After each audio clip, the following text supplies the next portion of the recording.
सो आज हम स्टार्ट करने वाले हैं चैप्टर जिसका नाम है नॉट फॉर प्रॉफिट ऑर्गेनाइजेशन। इसको हम लोग शॉर्ट वे में बोलते हैं एनपीओ। क्या बोलो my dear? NPO, not for profit organisation. मतलब कि ऐसी संस्था, ऐसी ऑर्गेनाइजेशन जिसका सिर्फ एक ही काम है कि सोशल वेलफेयर, समाज की सेवा करना। राइट? क्लियर हुआ? ठीक है। तो ये जो एनपीओ है ये भी अपना हिसाब किताब मेंटेन रखती है, ये भी बुक कीपिंग करती है, ये भी अकाउंटिंग करती है। और ये एनपीओ की ऑर्गेनाइजेशन, ये संस्था भी अपना फाइनल अकाउंट्स प्रिपेयर करती है। ये लोग भी बनाते हैं इनकम एंड एक्सपेंडिचर अकाउंट, और ये लोग भी बनाते हैं बैलेंस शीट। और इनकी balance sheet at the end में क्या होती है बोलो माय डियर? टैली होती है। तो जिस तरीके से profit making organisation bookkeeping and accounting करती है, फाइनल अकाउंट्स प्रिपेयर करती है, उसी तरीके से ये जो एनपीओ है, ये जो संस्था है, ये भी अपना फाइनल अकाउंट प्रिपेयर करती है। और ये अपने फाइनल अकाउंट में बनाती है इनकम एंड एक्सपेंडिचर अकाउंट और बैलेंस शीट। तो आज हम इस एनपीओ चैप्टर में सबसे इंपॉर्टेंट टॉपिक, सबसे डिफिकल्ट बोला जाता है, जिसका नाम है सब्सक्रिप्शन वाला टॉपिक। कौन सा बोलो माय डियर? जो कि लोगों के सर के ऊपर से जाता है। कितना भी पढ़ाओ, कितना भी मेहनत करो, कितना भी चिल्लाओ, कितने भी एक्शन में पढ़ाओ, बट ये वाला कॉन्सेप्ट क्लियर नहीं होता है। तो जब हम एनपीओ चैप्टर की बात करते हैं तो हमारे दिमाग में क्या आता है? भैया सब्सक्रिप्शन वाला कॉन्सेप्ट तो नहीं समझ में आता यार, बहुत डिफिकल्ट कॉन्सेप्ट है, गोल गोल घुमाता है, बहुत सारे फॉर्मूले हैं, ऐड लेस, हाँ एडवांस में रिसीव किया, एडवांस में पे किया। ठीक है। तो ये सब्सक्रिप्शन वाला जो कॉन्सेप्ट है इसी के बारे में आज हम एकदम डिटेल में डिस्कस करने वाले हैं। और इसके ऊपर आज हम लोग दो प्रैक्टिकल प्रॉब्लम सॉल्व करेंगे, सिर्फ ओनली सब्सक्रिप्शन वाला बस। मतलब कि जो भी हम सम्स लेंगे वो सम्स में सिर्फ कौन सा एडजस्टमेंट होगा, कौन सा कॉन्सेप्ट होगा, कौन सा टॉपिक होगा, बोलो ओनली सब्सक्रिप्शन बस। तो ये दो जो प्रॉब्लम जो हम आज सॉल्व करने वाले हैं, इसमें सिर्फ हम लोग सब्सक्रिप्शन वाला ही टॉपिक देखेंगे बस, जिससे कि आपका पूरा ये सब्सक्रिप्शन वाला जो कॉन्सेप्ट है ये पूरा एकदम क्लियर हो जाएगा, फिर कोई डाउट ही नहीं रहेगा आपको। हम सम्स नहीं सॉल्व करेंगे, राइट? सिर्फ एक एडजस्टमेंट जिसका नाम है सब्सक्रिप्शन, उसी से रिलेटेड जितने भी कंफ्यूजिंग वाले एडजस्टमेंट्स है वो सब हम लोग आज की क्लास में कवर करेंगे। ओके चलो, सो हम लोग अपने टेक्स्ट बुक, अपने जो क्लास का जो नोट्स है उसमें से हम सम्स लेने वाले हैं, जो कि गवर्नमेंट टेक्स्ट बुक की जो टेक्सचुअल प्रॉब्लम है, टेक्सचुअल प्रॉब्लम जो कि है क्वेश्चन नंबर कौन सा बोलो? 3, right? 3 and 4, third and fourth वाला सम्स आज हम लोग सॉल्व करेंगे। इसके अंदर सिर्फ ओनली सब्सक्रिप्शन वाला कॉन्सेप्ट इसके अंदर है बस, जो कि बहुत कंफ्यूजिंग रहता है, राइट? तो सिर्फ हम लोग सब्सक्रिप्शन वाले टॉपिक के बारे में आज हम लोग डिस्कस करने वाले, ठीक है? सो माय डियर, यहाँ पे मैंने देख लीजिए, यहाँ पे मैंने फॉर्मेट्स बना के रखे हैं। पहला जो फॉर्मेट है वो है इनकम एंड एक्सपेंडिचर का फॉर्मेट, और सेकंड है बैलेंस शीट का फॉर्मेट, राइट? सो सब्सक्रिप्शन वाले एडजस्टमेंट्स को कैसे सॉल्व करते हैं फॉर्मेट्स के अंदर, सॉल्यूशंस के अंदर, उसका इफेक्ट कैसे देते हैं, वो आज हम इस लेक्चर्स में देखने वाले हैं। ठीक है, चलो। सो यहाँ पे फॉर्मेट रेडी है, अब मैं आपका सम्स स्टार्ट करता हूं।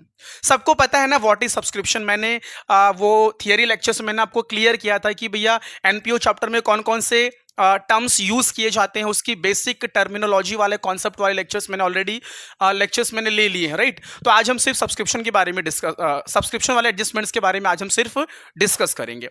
सब्सक्रिप्शन क्या होता है मालूम है ना?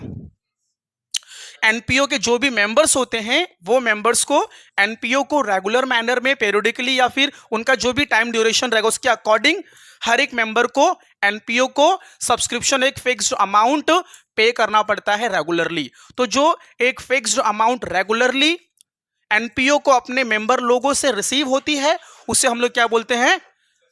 सब्सक्रिप्शन बोलते हैं माय डियर। अंडरस्टूड? ठीक है। और ये सब्सक्रिप्शन एनपीओ के लिए इनकम होगी, क्योंकि एनपीओ क्या करती है? रेगुलर मैनर में ये सब्सक्रिप्शन अपने मेंबर लोगों से रिसीव करती रहती है। So that's why subscription is a income for NPO. Okay okay चलो। सो सब लोग देखेंगे पेज नंबर 72, क्वेश्चन नंबर 3 आपके सामने क्वेश्चन है। पहले मैं क्वेश्चन को एक्सप्लेन करूंगा, फिर उसके बाद फिर मैं सम्स को यहाँ पे आपको सॉल्व करके दिखाऊंगा, ठीक है? कि किस तरीके से सब्सक्रिप्शन वाले कॉन्सेप्ट का यहाँ पे हम लोग सॉल्यूशंस के अंदर प्रेजेंटेशन देते हैं। सो प्लीज सब लोग देखें question number 3। With the help of the following information show the effect in final accounts. ये आपका फाइनल अकाउंट्स का ये आपका फॉर्मेट है, राइट। ये स्पेसिमेन, ये परफॉर्मा है, इसके अंदर आपको सब्सक्रिप्शन वाले कॉन्सेप्ट को आपको यहां पे सॉल्व करके दिखाना है, उसका प्रेजेंटेशन करके दिखाना है। आपको आपके क्वेश्चंस में क्या दिया रहेगा, रिसीट्स एंड पेमेंट अकाउंट दिया रहेगा। जैसे कि आपको पता है कि क्वेश्चंस में, एग्जाम्स में, आपके बुक्स में क्वेश्चंस के फॉर्मेट में क्या रहता है, रिसीट्स एंड पेमेंट अकाउंट, और उसके नीचे क्या रहता है बोलो माय डियर, सम एडजस्टमेंट्स, कुछ एडजस्टमेंट्स दिए रहते हैं। सो आइए देखते हैं जरा रिसीट्स में क्या दिया हुआ है। बेटा रिसीट्स में दिया है टू सब्सक्रिप्शन, जहां पे 3 अकाउंटिंग ईयर दिए गए हैं, 3 अकाउंटिंग ईयर। कितने बोलो my dear, 3 accounting year. 2 subscription करके दिया है, 16-17 का दिया है, 17-18 का दिया है, और 18-19 का दिया, राइट। और पेमेंट कॉलम में कुछ भी नहीं है। तो यहां पे सिर्फ हम सब्सक्रिप्शन के बारे में डिस्कस करने वाले हैं। तो आपको 3 अकाउंटिंग ईयर का सब्सक्रिप्शन का आपको अमाउंट आपके क्वेश्चंस में गिवन है, राइट। चलो अभी जरा मुझे बताओ यहां पे जो अकाउंटिंग ईयर जो गिवन है सब्सक्रिप्शंस के, वो 3 अकाउंटिंग ईयर्स गिवन है, राइट। तो वो जरा बताओ उनके नाम क्या है वो अकाउंटिंग ईयर कौन कौन से, जरा मुझे बताओ। ऐसे लिखा हुआ है टू सब्सक्रिप्शन, राइट। और क्या लिखा है जरा मुझे बताओ, 2016-17 और 2017-18 और 2018-19। ऐसा आपको 3 अकाउंटिंग ईयर का आपको सब्सक्रिप्शन का अमाउंट गिवन है। तो जरा मुझे बताओ बच्चों, 16-17 का अमाउंट कितना है बोलो। 16-17 का अमाउंट कितना है, 1500। और 17-18 का अमाउंट कितना है 80,000 है। और 18-19 कितना है बोलो, 3,500, राइट। तो कुछ इस तरीके से आपको आपके क्वेश्चंस में, आपको रिसीट्स कॉलम में आपको 3 अकाउंटिंग ईयर का आपको सब्सक्रिप्शन का अमाउंट आपको गिवन है, राइट। ओके चलो, अच्छा फिर ये तीनों का टोटल कितना गिवन है बेटा, 85,000, ठीक है। उसके बाद कुछ आपको एडजस्टमेंट्स भी दिए गए हैं बच्चों। पहला एडजस्टमेंट्स क्या है कि subscription is outstanding for the current year was ₹7,000। और सेकंड एडजस्टमेंट्स क्या है बोलो, outstanding subscription for 16-17 was ₹2,000। Subscription received in advance during last year was ₹8,000। आपको 2 एडजस्टमेंट्स दिया है, और आपको रिसीट्स कॉलम में कुछ इस तरीके से आपको 3 अकाउंटिंग ईयर का आपको सब्सक्रिप्शन गिवन है, राइट। तो अब इसको हम कैसे सॉल्व करेंगे, इसका प्रेजेंटेशन कैसे करेंगे हम लोग फाइनल अकाउंट्स के अंदर। चलो सो बच्चों ये सब्सक्रिप्शन है। अब आपको पता है कि सबसे पहले हम लोग क्या करते हैं, अपना जो रिसीट्स में जो कुछ भी गिवन होता है पहले उसकी पोस्टिंग कर लेते हैं, राइट। अच्छा सो आपको रिसीट्स में आपको 3 अकाउंटिंग ईयर का सब्सक्रिप्शन दिया हुआ है। अच्छा पहले ये क्लियर कर लो कि ये तीनों अकाउंटिंग ईयर में करंट ईयर कौन है, who is the current year कौन है। अच्छा ये कैसे मालूम पड़ा आपको, सम्स में ऊपर ईयर एंडिंग क्या दिया पता आपको, receipts and payment account for the year ending 31 March 18। Sums का जो अकाउंटिंग ईयर है, जो आपका सम्स में जो अकाउंटिंग ईयर है वो एंडिंग कितने पे हो रहा है, 18 पे एंडिंग हो रहा है, ईयर एंडिंग 18 है। इसका मतलब कि अगर 18 में एंड हो रहा है सम्स, मतलब कि हमारा जो करंट ईयर, जो हमारा जो बिजनेस चल रहा है, राइट, इसका जो एंडिंग है वो 18 है, दैट मीन्स कि 17 में स्टार्ट हुआ रहेगा। अगर ईयर एंडिंग 18 है तो 17 में स्टार्ट हुआ रहेगा।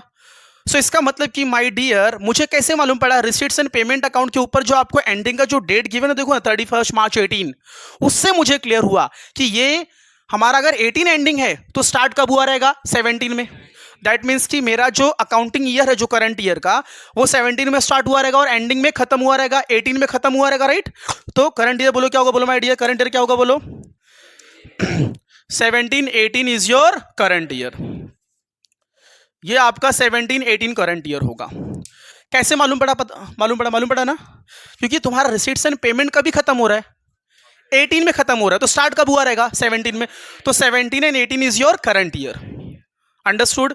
तो करंट ईयर कैसे पकड़ोगे मालूम पड़ा, रिसीट्स एंड पेमेंट अकाउंट के ऊपर जो ईयर एंडिंग का जो डेट दिया रहेगा ना, उसी से पकड़ लेना आप लोग। अगर 18 में खत्म हुआ है तो 17 में चालू हुआ रहेगा, तो 17-18 इज योर करंट ईयर, समझा। अच्छा उसके जस्ट ऊपर जाओ, 16-17 इज योर लास्ट ईयर, समझा।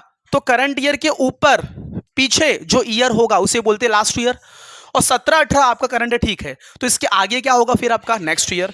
इसका मतलब कि 16-17 इज योर लास्ट ईयर और 18-19 is your next year, understood. तो अकाउंटिंग ईयर की पहचान करो, रिसीट्स एंड पेमेंट अकाउंटिंग की एंडिंग की डेट से करंट ईयर मालूम पड़ गया, उसके पीछे वाला साल जो होगा वो लास्ट ईयर होगा, और नेक्स्ट ईयर जो होगा वो आपका तो सब्सिक्वेंट मतलब नेक्स्ट ईयर होगा। समझा, अंडरस्टूड? सो 18-19 next year, 17-18 current year, 16-17 last year. So accounting year का फंडा समझ में आ गया। सो आपका एंडिंग कब हो रहा है? 18 में। 2018 में आपका क्या हो रहा है बोलो माय डियर? एंडिंग हो रहा है। अंडरस्टूड? चलो सो प्रेजेंटेशन स्टार्ट करेंगे। Subscription is income for NPO, तो सब्सक्रिप्शन की पोस्टिंग कहां पे करेंगे? इनकम में। समझा, इनकम साइड में करेंगे, राइट? तो हम लोग क्या करेंगे फिर? यहां पे लिखेंगे बेटा बाय सब्सक्रिप्शन। क्या बोलो my dear? By subscription, right? अच्छा, यहां पे हमने जो लिखा सब्सक्रिप्शन, इस सब्सक्रिप्शन के सामने इनर कॉलम में हम ये तीनों अकाउंटिंग ईयर में से किसका अमाउंट लिखेंगे? करंट ईयर का। Please note down. जब ऐसा 3 अकाउंटिंग ईयर दिया रहेगा ना बेटा, तो तीनों में से आप सबसे पहले किसका अमाउंट लिखोगे? करंट ईयर का। ये तीनों में से सबसे पहले किसका अमाउंट लिखोगे? करंट ईयर का। और सब छोड़ दो, स्टार्ट किससे करोगे? करंट ईयर से। स्टार्ट किससे करोगे? करंट ईयर से। तो कितना बोलो? 80,000। और किधर लिखोगे? इनर कॉलम में, क्योंकि आगे आपको उसके ऊपर कुछ एडजस्टमेंट्स भी करने हैं। सो अगर मोर देन वन एडजस्टमेंट से कुछ कैलकुलेशन, कुछ वर्किंग है, कुछ प्लस माइनस है, तो वो सब किधर होता है? इनर कॉलम में होता है। ओके, तो यहां पे कितना आ जाएगा आपका? 80,000। ये हो गया आपका करंट ईयर का, राइट? सो आपने करंट ईयर का पोस्टिंग कर दिया। अंडरस्टूड? अच्छा, अब जरा मुझे बताओ, पिछले साल का आपने करंट ईयर में 16-17 में कितना रिसीव्ड किया था? 1,500, 1,500। अच्छा, ये 16-17 मतलब लास्ट ईयर का 1,500 रुपया तुमने करंट ईयर में रिसीव्ड किया है, राइट? अच्छा, जरा चेक करो, क्या 16-17 के ऊपर कोई एडजस्टमेंट है क्या? जरा चेक करो, 16-17 के ऊपर क्या कोई एडजस्टमेंट है क्या? चेक करो जरा। Yes, see the adjustment number 2। See the adjustment number 2। अच्छा, 1 मिनट रुको जरा। हमने अभी करंट ईयर का लिखा, तो एक काम करो, करंट ईयर पे अगर कोई एडजस्टमेंट है तो पहले वो सॉल्व कर लो, उसके बाद आप जाओ लास्ट ईयर पे। क्या करंट ईयर पे कोई एडजस्टमेंट है क्या? See the adjustment number 1, subscription outstanding for the current year was 7,000। पहले करंट ईयर से स्टार्ट करो, करंट ईयर पे जो भी एडजस्टमेंट है पहले उनको सॉल्व करो, फिर लास्ट ईयर पे जाओ, फिर नेक्स्ट ईयर पे जाओ। ओके, चलो। सो हमने सबसे पहले करंट ईयर का अमाउंट लिख दिया। करंट ईयर पे एडजस्टमेंट है, यस, तो पहले उसको सॉल्व कर लो। चलो, सो करंट ईयर का कितना अमाउंट है बोलो जरा? 7,000।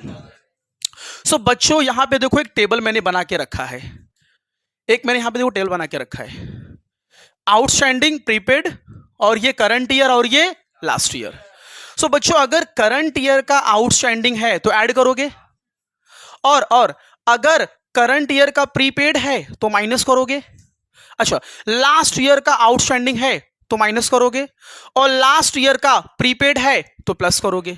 अच्छा, फाइनल अकाउंट चैप्टर जो था ना, वो प्रॉफिट मेकिंग वाला जो था, चैप्टर नंबर 1, उसमें आप लोगों ने आउटस्टैंडिंग मतलब क्या किया था? प्लस, और प्रीपेड मतलब क्या किया था? माइनस। तो वो समझो करंट ईयर का है, और लास्ट ईयर में उसका उल्टा कर देना।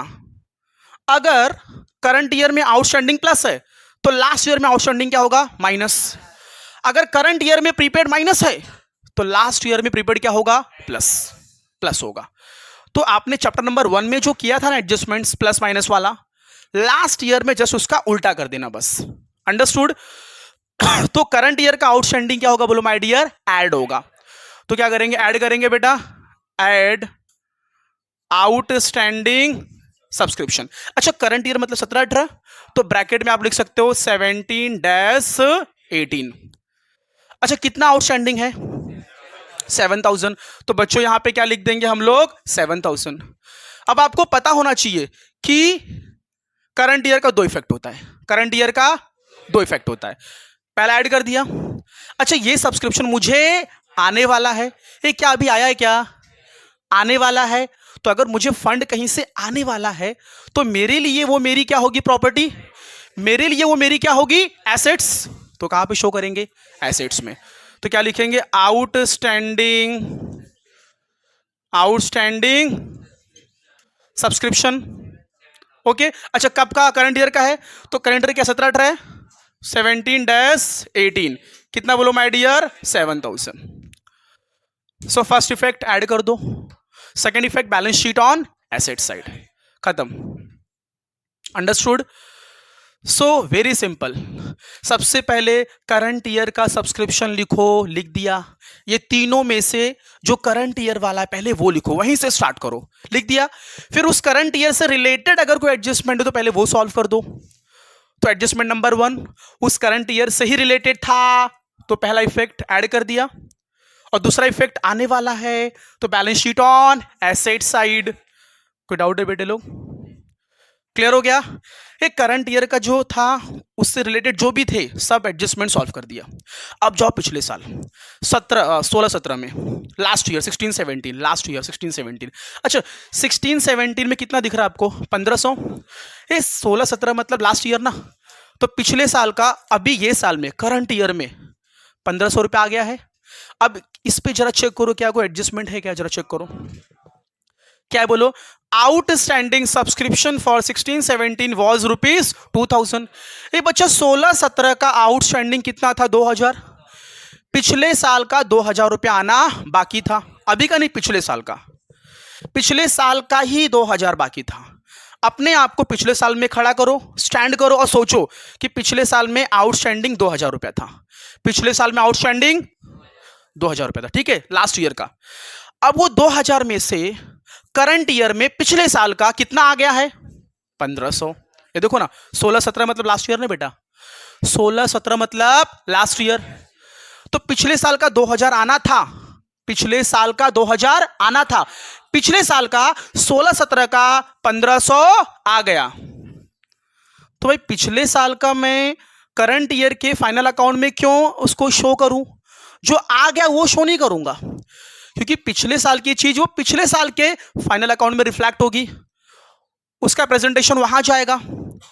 तो पिछले साल का जो करंट ईयर में आ गया ना बेटा, उसको यहां पे शो नहीं करूंगा। पिछले साल का कोई भी चीज करंट ईयर में शो मत करो। अगर कुछ आने वाला है, समथिंग इज रिसीवेबल या फिर समथिंग इज पेएबल, आने वाला है, जाने वाला है, तो वो यहां पे उसका प्रेजेंटेशन करो। आ रहा है समझ में? तो भैया आना था 2000, 1500 आ गया, जो आ गया उसको भूल जाओ, और जो आना बाकी उसको याद रखो। कितना आना बाकी है? 500। तो आना था 2000, 1500 आ गया, जो आ गया उसको भूल जाओ, क्योंकि वो तो पिछले साल का है ना, उसका प्रेजेंटेशन तो पिछले साल में हो जाएगा। और आपको ये पता होना चाहिए कि कोई चीज अगर आने वाली है तो वो हमारी क्या होती है? एसेट्स।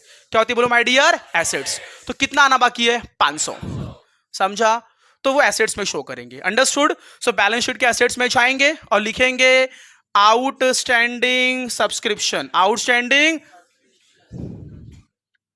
लास्ट ईयर मतलब कौन सा ईयर? 16-17। तो 16-17 2000 में से 1500 आ गया है, उसको भूल जाओ।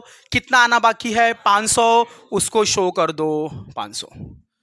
और याद रखो कि लास्ट ईयर का एक इफेक्ट, लास्ट ईयर का एक इफेक्ट, करंट ईयर का 2 इफेक्ट, करंट ईयर का, लास्ट ईयर का एक इफेक्ट। समझ में आ गया बेटा? देखो ये पूरा जो चैप्टर है ये पूरा अंडरस्टैंडिंग वाला गेम है, रट्टा नहीं मार सकते, रट्टा नहीं मार सकते बेटा, पूरा अंडरस्टैंडिंग वाला गेम है। ओके चलो, तो लास्ट ईयर से रिलेटेड जो कुछ भी था वो क्लियर हुआ। चेक करो कुछ और कुछ है क्या? लास्ट ईयर से रिलेटेड कुछ और है क्या? नहीं है, ठीक है। अच्छा उसी में जरा पढ़ो बेटा आगे। Subscription received in advance during the last year. बेटा बेटा लास्ट ईयर का एक और है, जरा देखो। Subscription received in advance during the last year was ₹8,000. Subscription received in advance. Subscription received in advance during the last year. During the last year was ₹8,000. वापस जरा एक बार पढ़ो। Subscription received in advance during the last year. बेटा last year में मतलब कभी? 16-17 में। Last year मतलब कभी? 16-17 में। पिछले साल लास्ट ईयर में तुमने एडवांस रिसीव किया था। पिछले साल मतलब लास्ट ईयर 16-17 में, 16-17 में तुमने एडवांस में रिसीव किया था। अच्छा अगर मैं आपको बोलूंगा मैंने अभी एडवांस रिसीव किया, मतलब कि एडवांस मतलब कि अगले साल का अभी रिसीव कर लिया, इसको बोलेंगे एडवांस। और पिछले साल में एडवांस रिसीव किया मतलब क्या? वो अभी का होगा लेकिन आपने पिछले साल में ही क्या कर लिया? रिसीव। समझा? तो भैया अगर आप लास्ट ईयर में कुछ भी एडवांस रिसीव करोगे तो मेरे पास देखो फॉर्मूला है यहां पे, लास्ट ईयर का प्रीपेड, प्रीपेड मतलब पेड इन एडवांस, और रिसीव्ड इन एडवांस ये अलग होता है, पेड इन एडवांस ये अलग होता है, लेकिन ये दोनों जो कॉन्सेप्ट है एडवांस वाला है। प्रीपेड मतलब पेड इन एडवांस और रिसीव्ड इन एडवांस दोनों एडवांस वाला कॉन्सेप्ट है। आ रहा है समझ में? तो अगर मैं आपको paid in advance, received in advance, अगर करंट ईयर की बात करूंगा तो करंट ईयर में prepaid, paid in advance, current year का रिसीव्ड इन एडवांस आप माइनस करते हो कि नहीं? लेकिन मैं तो भैया लास्ट ईयर का मैं पेड इन एडवांस की बात कर रहा हूं। तो लास्ट ईयर का प्रीपेड बोलो या फिर यहां पे लिख देता हूं मैं paid in advance, paid in advance नहीं रिसीव्ड इन एडवांस है ना बेटा? क्या एडजस्टमेंट क्या है? Received in advance. So prepaid बोलो या फिर रिसीव्ड इन एडवांस बोलो। तो अच्छा कब का है? लास्ट ईयर का। तो लास्ट ईयर का प्रीपेड या फिर लास्ट ईयर का रिसीव्ड इन एडवांस क्या होगा? प्लस। क्यों प्लस होगा? क्योंकि ये चीज ना पिछले साल की नहीं थी, ये चीज करंट ईयर की थी, लेकिन हम लोगों ने पिछले साल में ही क्या किया? एडवांस में रिसीव कर लिया था। तो सिंपल सरल मैं आपको बोलता हूं भैया कि अगर पिछले साल का कुछ भी ऐसा लिखा है लास्ट ईयर का received in advance, last year में received in advance, last year में प्रीपेड, ऐसा कुछ भी आता है तो आप अपने टेबल वाले फॉर्मूले में आ जाओ और देख लो last year received in advance या फिर लास्ट ईयर प्रीपेड, तो क्या कर दोगे? प्लस। समझा? तो क्या था जरा मुझे बताओ? Subscription received in advance during the last year, during the, तो ऐड करोगे बेटा, क्योंकि as per the formula, as per the table add होगा बेटा, ऐड। ठीक है, सब्सक्रिप्शन रिसीव्ड इन एडवांस कभी? लास्ट ईयर का, लास्ट ईयर में रिसीव किया था 16-17, लास्ट ईयर में करंट ईयर का एडवांस में रिसीव कर लिया था, तो उसको वहां से उठाओ और लाकर करंट ईयर में ऐड कर दो। कितना था?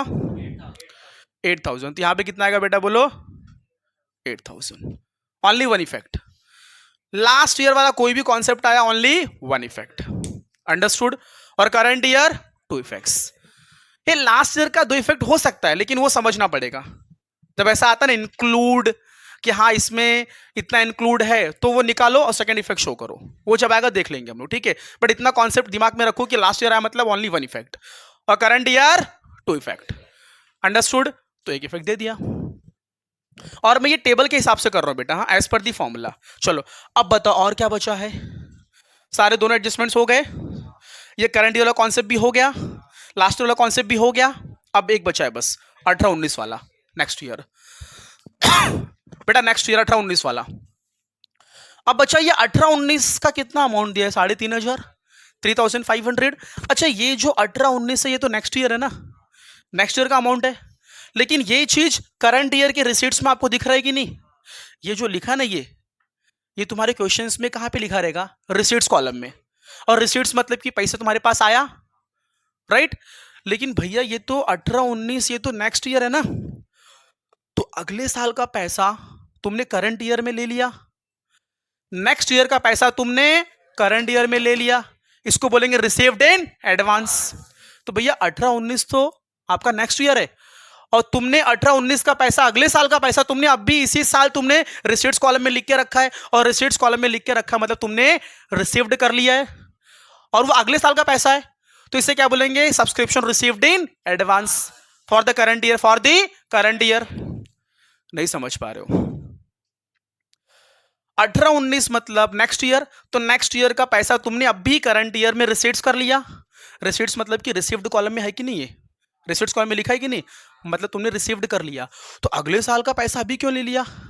This is called liability. अगले साल का पैसा तुमने अभी क्यों ले लिया? एडवांस में क्यों रिसीव्ड कर लिया? This is called liability. आ रहा है समझ में? तो बच्चों क्या करेंगे? बैलेंस शीट के लायबिलिटी वाले कॉलम में जाएंगे और लिखेंगे, यहां पे क्या लिखेंगे?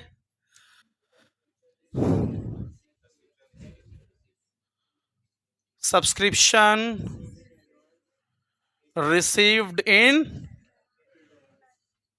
Advance, right. कब का है ये? नेक्स्ट ईयर का है। तो ब्रैकेट में क्या लिखेंगे? 18-19 का। कितना अमाउंट है? 3500। बच्चों ध्यान देना, लास्ट ईयर का एक इफेक्ट, करंट ईयर का दो इफेक्ट, और नेक्स्ट ईयर का भी एक ही इफेक्ट होता है। लेकिन ध्यान देना, अगर गलती से नेक्स्ट ईयर का करंट ईयर के सब्सक्रिप्शन अगर इंक्लूड रहेगा तो दो इफेक्ट होगा। फिर यहां से निकालो और सेकेंड इफेक्ट बैलेंस शीट की लायबिलिटी में शो करो। तो क्या ये 3500 रुपया, क्या ये 80 में इंक्लूड है? क्या कहीं लिखा है क्या? So therefore only one effect. अगर ये 3.5 80 में इंक्लूड होता तो उधर से निकालना पड़ता, पहला इफेक्ट, और दूसरा इफेक्ट बैलेंस शीट ऑन। भैया पूरा कॉन्सेप्ट अंडरस्टैंडिंग वाला है, रट्टा नहीं मार सकते, समझा कि नहीं? तो समझना पड़ेगा, समझ के रखोगे तो लाइफ टाइम दिमाग में रहेगा फिर, समझा? So there is only one effect. तो अच्छा, ये जो 18-19 जो दिख रहा है ना आपको नेक्स्ट ईयर का, इसके बारे में ना वो सम्स में किधर कुछ भी नहीं बोलेगा, तुम इधर दिमाग में फिट कर लो। 18-19 मतलब नेक्स्ट ईयर, अगले साल का पैसा तुमने करंट ईयर में रिसीव्ड कर लिया है, सो ये आपके लिए क्या होगी? लायबिलिटी। सम्स में, एडजस्टमेंट्स में, क्वेश्चंस में कहीं कुछ नहीं बोलेगा, आपको खुद उसका एक इफेक्ट आपको देना पड़ेगा। और कहां पे दोगे? Balance sheet on. Balance sheet on. कुछ नहीं बोलेगा बेटा, कुछ नहीं बोलेगा, वो आपको खुद ही उसका एक इफेक्ट आपको शो करना पड़ेगा। सो किधर पे शो करोगे? Balance sheet on liability side, you have to show compulsorily, वो कुछ नहीं बोलेगा आपको। सो 18-19 का अमाउंट उठाओ और कहां पे शो करो? Balance sheet on liability side. और कुछ बचा है चेक कर लो, is anything is remain? Please seat. सारे एडजस्टमेंट्स कवर कर लिए, सब कुछ कवर हो गया। इसे कहते हैं सब्सक्रिप्शंस का प्रेजेंटेशन।